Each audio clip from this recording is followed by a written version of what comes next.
Okay, hello Battleforge community. Today I'm back with a PvE replay cast, and this is going to be a special Sunbridge run by one of the best PvE players in this game. His name is Treim. I guess a lot of people will know him because he is one of the former random PvE speedrunners who made the best times for I think 1, 2 and 4 players. So at least he's been a part of the 2 and 4 players speedruns, and he's holding the record for the fastest random PvE run. And we are going to see a speedrun here, not a speedrun by him, but a special PvE run of Sunbridge. So usually you will do this map by abusing the bug that you can switch the gates all the time. I think I've uploaded one of the replays by myself, where I sort of abused this bug, so there are no incoming waves here. But he's not using this bug, but he's also increasing the difficulty of this map because he's simply not using the gate at all. He's going to let this one die because he doesn't switch the thing, and he's trying to sort of solo the map. As you can see, he's already trying to get rid of the spawn building here as fast as possible, because there will be incoming waves from here over to his main base, so he tries to avoid that. And he's already picking up like phase towers here to try to get some damage done onto this wall. So first of all, he's making sure that the Twilight Slaver is aggroing one of the full HP Dread Chargers, so he doesn't lose one of his units. He's pulling back the units so none of them die to the eruption. Right now the gate is set up here, so it's open for him. He will pick up this early well. So this is also a common strategy for speedruns. You will run down with nomads or something, clear this spot and get this power well, because that's the shortest path to get the power increase. So the phase towers, in the meantime, we're attacking here from safe distance. This is a pretty good strategy here, because the phase towers simply do have superior range compared to these archers here.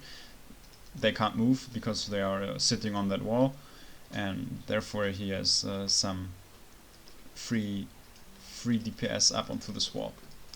As you can see now, he's picking up more phase towers and skeleton warriors because he needs to sort of defend these incoming waves here. As you can see, he isn't using the gates, the amii gate operator here, which is usually used to sort of make sure that you have some time between these waves where you can attack. So this is at least the purpose of this map. In theory, you will do this with your teammate here.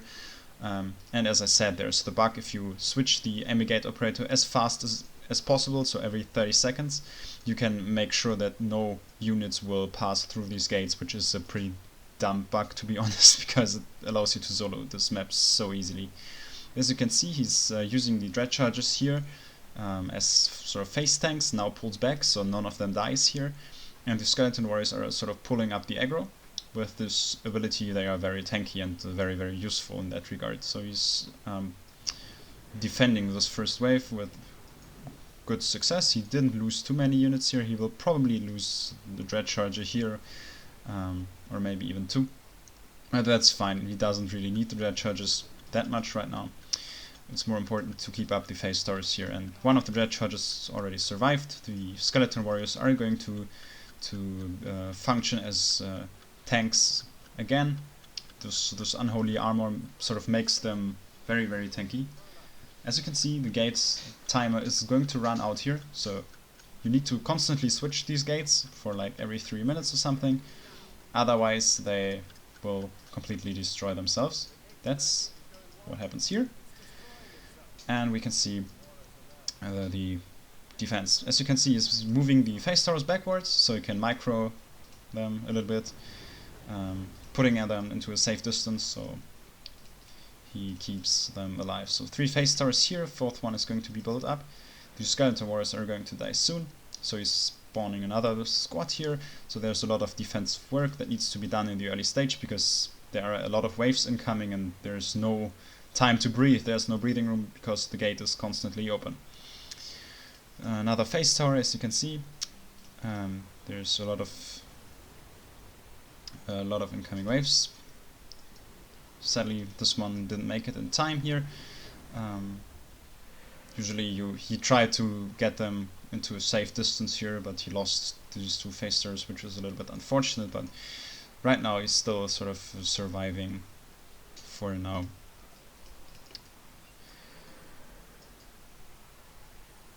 There we go. These skeleton warriors die, but here there are another ones incoming here, and you can see they soak up damage so well. They're such strong units. 50 power, very cheap, and as you can see, using the relocation from phase star to make sure they are at a safe distance and can pull out a lot of damage onto these units. And as you can see, there is a lot of defensive work that needs to be done on this map if you don't use the amii gate. These waves are pretty big early on, so yeah, a lot of work that needs to be done. So this Embalmer's Shrine got built up for some action later on, I guess, but we're going to see this later on, I'm sure.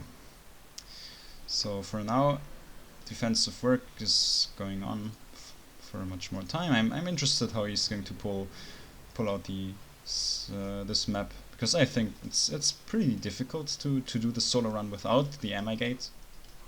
It's not easy. So now he's moving forward with his phase towers, because I feel like there are no incoming waves here. Let me check. No, there's no wave spawned here, so he can start using the phase towers to get rid of that wall. So he's moving them. Three of them. He has already 240 power. Maybe he's going to try to occupy this well soon.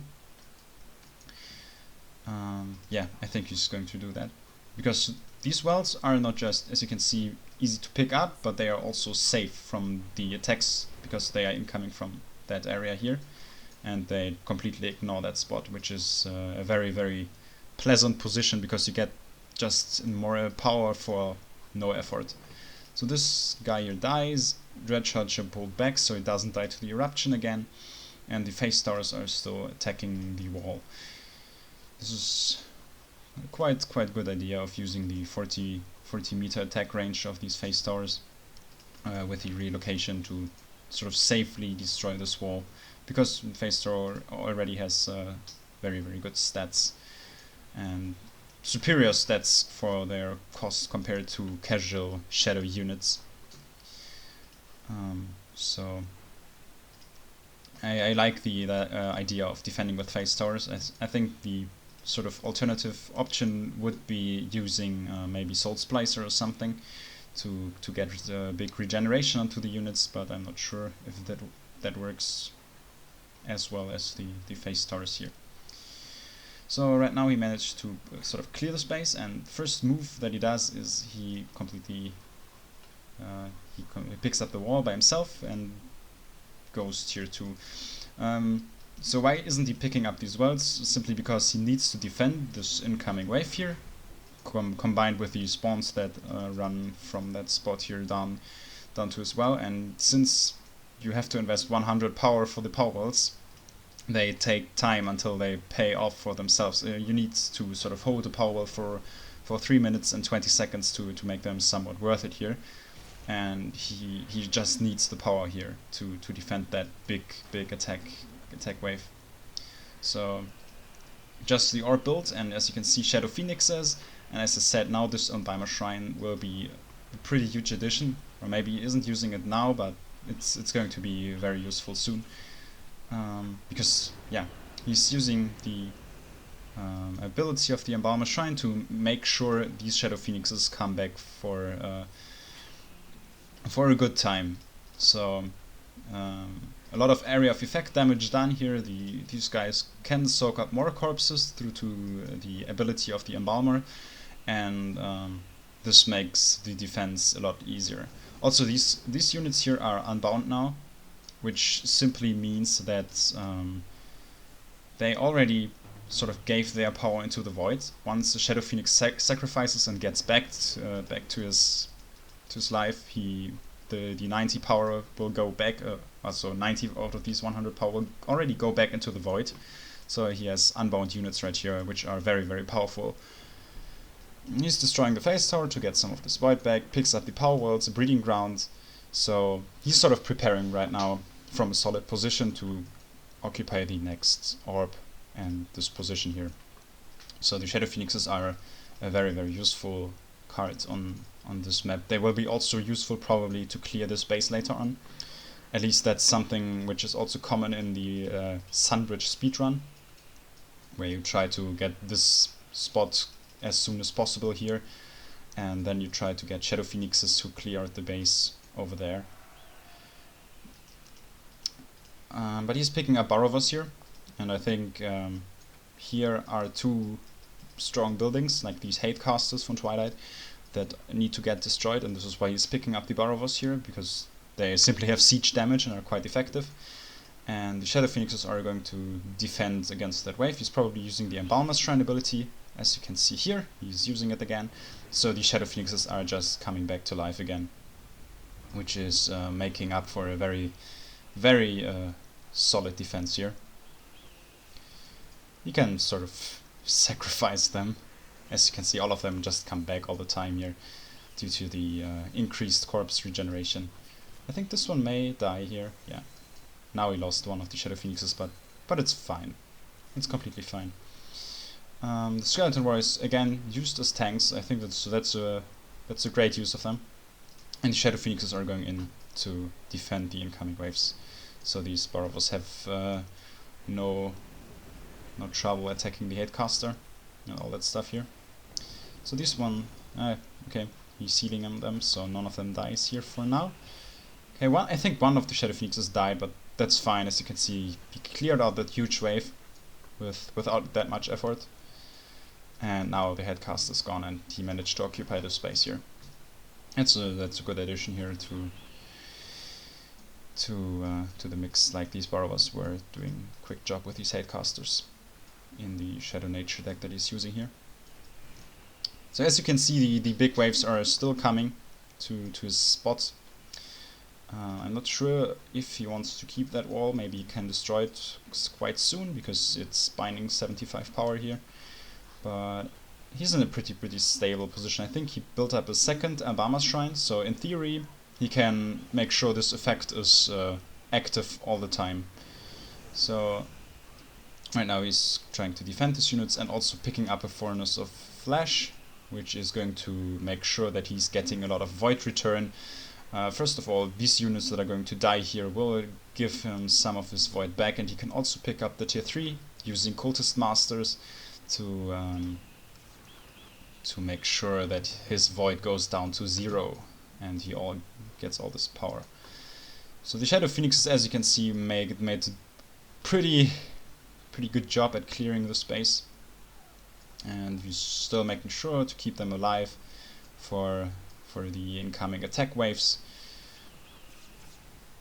So as you can see, they are so powerful combined with Embalmer's Shrine, but I think this is a common strategy used anyways in Battleforge, and I think this is a very, very good example of how powerful this strategy is. Yeah. So Night Guards used here. I'm not sure exactly why he's using them to make this defense, probably because he has no other units right now. But yeah, I think the Shadow Phoenix action here is so pleasant to watch, just seeing all these units die constantly all over the place. And he's at 460 power right now, so he's picking up another Dread Charger here. So I think he wants that for the ground presence. Let's see how he's using that. But yeah, another breeding ground, so he destroyed that one, just making things a little bit more relaxed to play here. Maybe the Dread Charger also was a misclick here. That could be possible. Yeah, tier 3 incoming. So he's going to pick up the Cultist Masters probably at the breeding grounds, and then he's making sure to use the Nightcrawlers. He can either sacrifice them here to get the corpses down, so the Furnace of Flesh will absorb the corpses and give him sort of all the power out of his Void Pool back, or he can also use the Nightcrawlers here to make quick work of the incoming waves. As you can see, Cultist Master incoming.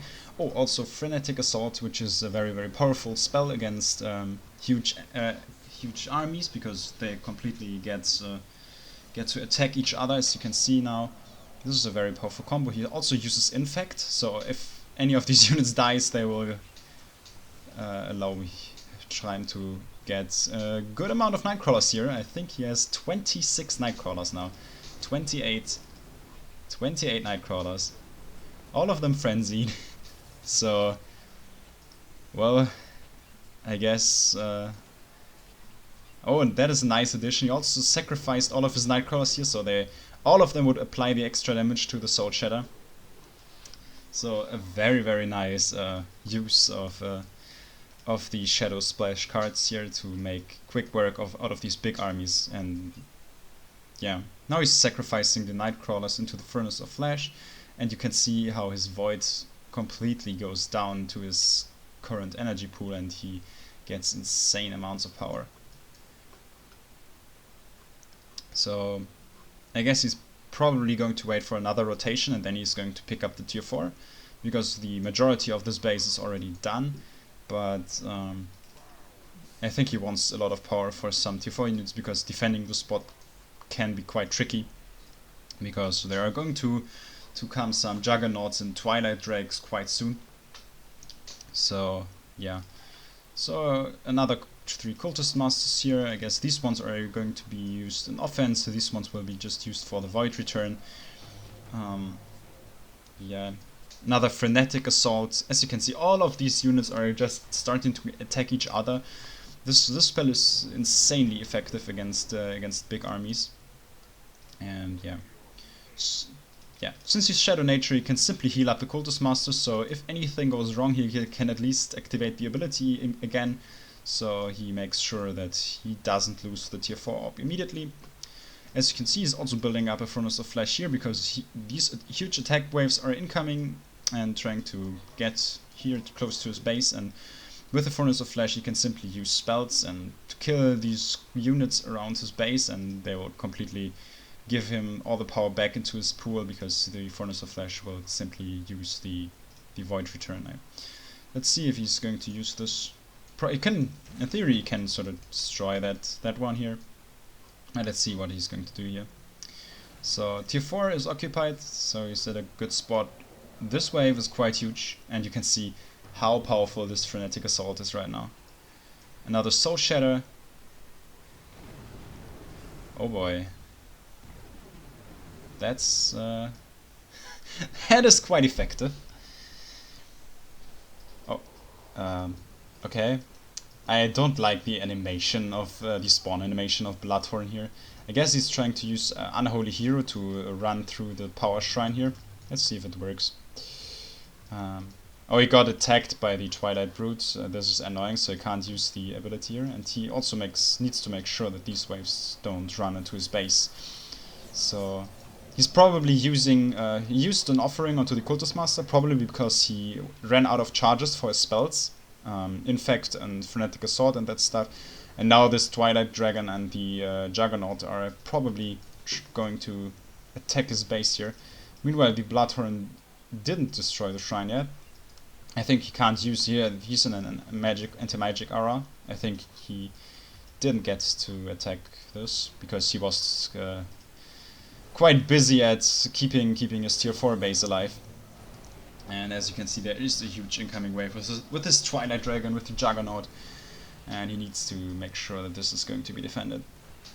So as you can see, he's also using the Grimbar here, which is a quite nice addition to his deck, because it also gives him all these small crawlers if he kills these small units. And as you can see, all these small units, the night crawlers, the crawlers from the Grimbar here, they will simply put down so much tankiness for him here, so these dragons are going to be safe for now. But yeah, as you can see, the Twilight Dragon and the Juggernaut are quite difficult to deal with, especially the Twilight Dragon, because he has this boss leader immunity that makes him sort of invulnerable to crowd control, and he also has this attack where you can't play spells in his attack radius. This is why he uses the spells back here, because there's sort of a, I think 20-30 meter radius where you can't use spells, so you sort of need to make sure that you use the maximum range to hit your units, otherwise you just can't play the spells here. Okay, another Bloodhorn here to make sure this is going to be defended. As you can see, there are huge waves here that need to be defended. I think maybe this is why he also decided against destroying this amii shrine here, because this would also empower these spawning waves here, which are pretty big. It's quite enjoyable to watch that run here. So many waves here. So he's simply tanking up all these units with the crawlers that are produced by the Grimba here.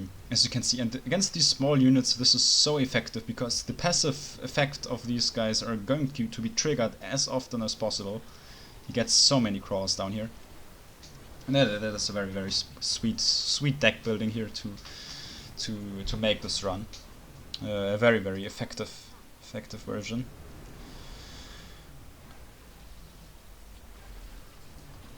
Okay, this is going to look quite stable for now, and I think he also realized that. He's using the Cultist Master's back from a safe spot because he simply lost his Furnace of Flesh here. As you can see, he's always making sure his Void is going to be sort of non-existent. He's trying to get as much power as possible to sort of get the maximum DPS here. So that is a pretty huge defense that has to be set up. And I think right now he's trying to leave these crawlers for some food here to buy a little bit more time, and now he's trying to destroy the amii shrine, playing a Bloodhorn, which makes sort of sure that these units don't run over his base, and also is attacking the first shrine. Okay, the first power shrine is gone. I think now these waves here are increasing their strength, as far as I know. So, as you can see, already a Twilight Destroyer is spawned, so some bigger units are also coming. But his dragons are back to defend the spot, so a very intense moment here with a big fight. As you can see, already making sure his Void goes down again. He has to use a lot of spells to keep his stuff alive, to sort of manipulate the aggro of these units. And yeah, right now he looks quite stable again. Very nice. So Cultist Master is activated again, and yeah, he completely stabilized in the spot. A lot of defending that has to be done here. As you can see now, these L units are going to be spawned. Yeah, also the Juggernaut is incoming here. But yeah, for now everything looks good.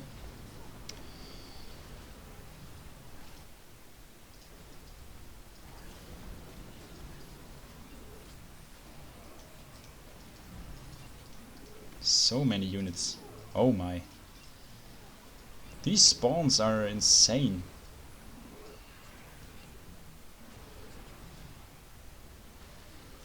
I've seen people who had trouble doing this map on expert, like when they play together and when they use the amii gate. So this is a very impressive run here.